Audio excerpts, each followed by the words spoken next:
The Circus of American Politics, a Machiavellian Perspective. You have a much bigger problem than who would become your next president.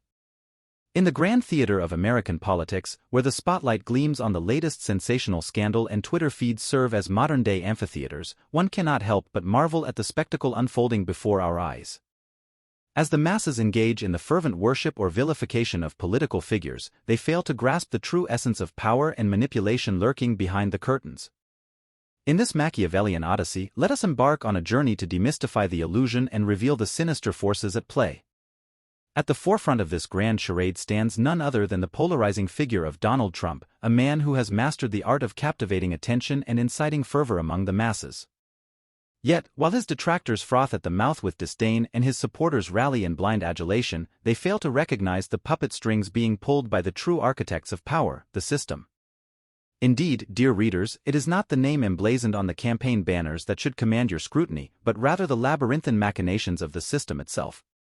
For it is the system that orchestrates the redistribution of taxpayers' money into the coffers of the crooked military-industrial complex and other oligarchs, leaving the common folk to toil under the weight of economic exploitation. Charity, they say, starts at home. Yet, as the people clamor for scraps from the table of political elites, they remain oblivious to the grand larceny being committed in broad daylight.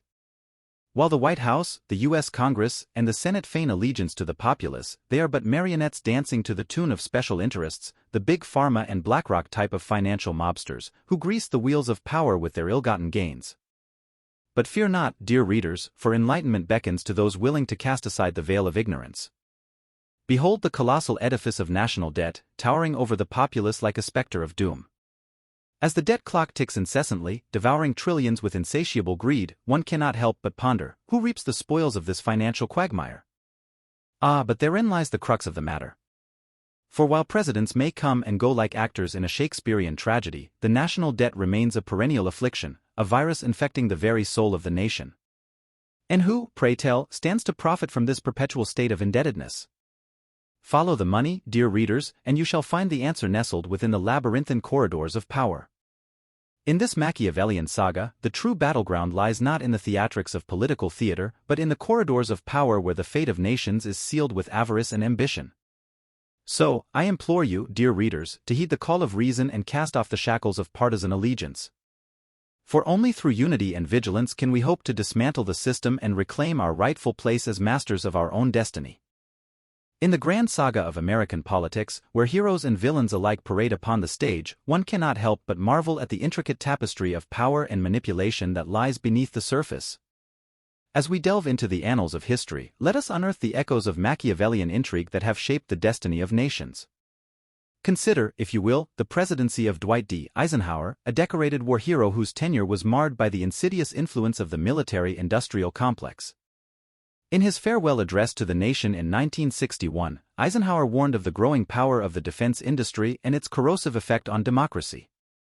Yet, despite his solemn admonition, the wheels of power continued to turn unabated as the nexus of politics and profit paved the way for perpetual conflict and unchecked militarization. Fast forward to the era of Ronald Reagan, a charismatic leader whose rhetoric of a trickle-down economics masked the true agenda of corporate oligarchs.